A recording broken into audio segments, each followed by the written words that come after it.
Aduh sakit, belum diapa-apain udah sakit. Jadi memang biasanya kalau pakai dalam proses kawat gigi, tapi giginya akan tetap kelihatan miring. Hai FDShares, simak baik-baik ya video berikut ini khususnya untuk kamu para pengguna behel gigi. Nah, pengguna behel gigi pasti mengalami berbagai macam efek samping yang terjadi saat dalam proses pemakaian behel gigi. Efek samping dan penyebabnya apa aja sih? Yuk kita kupas tuntas topik ini bersama Dr. Karpov. Dok, apa sih penyebab gigi terasa goyang dan lemas saat menggunakan behel gigi?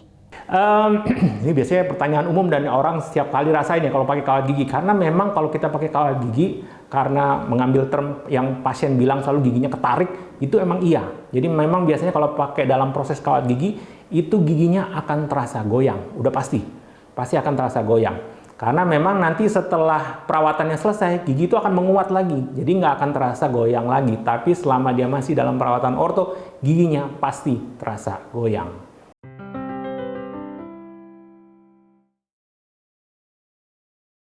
Dok, kenapa rahang terasa pegal saat menggunakan behel gigi? Sebenarnya banyak faktor ya, karena memang balik lagi biasanya aku terangin sama pasien, rasa sakit itu subjektif. Contohnya, kalau kamu punya dua temen nih, kamu jajarin si dua temen ini, cubit dua-duanya, pasti satu temanmu yang dicubit, wih kenapa sih dicubit-cubit gitu. Pasti kalau satu teman kamu yang dicubit lagi, aduh sakit, belum diapa-apain udah sakit. Kenapa? Karena orang punya level atau tingkat rasa sakit yang beda-beda gitu. Makanya kadang-kadang orang, aduh kok rahangku jadi kayak tegang nih, nggak enak nih sebagainya. Karena ada beberapa orang yang punya rasa sakit yang levelnya lebih tinggi daripada yang lain. Jadi memang, yang mungkin yang dia rasakan jadi banyak ya, kalau kita bilang multiple ya. Padahal memang penyebabnya cuma satu, memang dia pakai kawat gigi gitu. Kalau pakai kawat gigi memang pasti akan terasa sakit.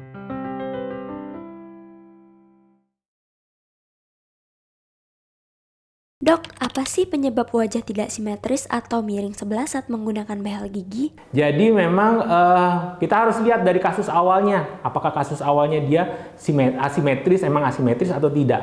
Nah, asimetris atau tidaknya itu biasanya kita bisa lihat langsung dari pasiennya. Atau ada memang beberapa kasus yang tidak bisa lihat langsung, nah kita butuh ronsen. Ya, kita butuh ronsen dari tengkorak bagian anterior. Nah, itu baru kita kelihatan. Jadi ronsen anterior itu kita bisa lihat kalau memang dia ada asimetris secara skeletal. Balik lagi skeletal, jadi secara tulang. Kalau memang tulangnya miring dan dipasangin behel ya, dan memang itu kalau dari skeletal kita harus melakukan operasi. Jadi pemasangan behel aja nggak akan menyelesaikan masalahnya. Jadi makanya aku balik lagi ke pertanyaannya, kalau misalnya dia, dok kok aku pasang behel jadi tambah miring, wah lihat dulu kasus awalnya apa. Kalau memang kasus awalnya memang skeletal atau dari tulangnya, ya itu nggak bakalan bisa, akan tetap kelihatan miring, walaupun giginya rapih, tapi giginya akan tetap kelihatan miring. Makanya balik lagi harus lihat kasus awalnya.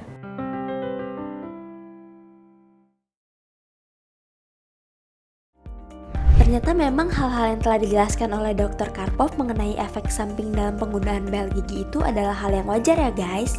Jadi jika kalian mengalami hal-hal di atas jangan khawatir, karena hampir semua orang yang menggunakan behel gigi mengalami hal tersebut. Nah, di konten selanjutnya Dr. Karpov masih akan membahas mengenai behel gigi nih. Stay tune ya, bye-bye!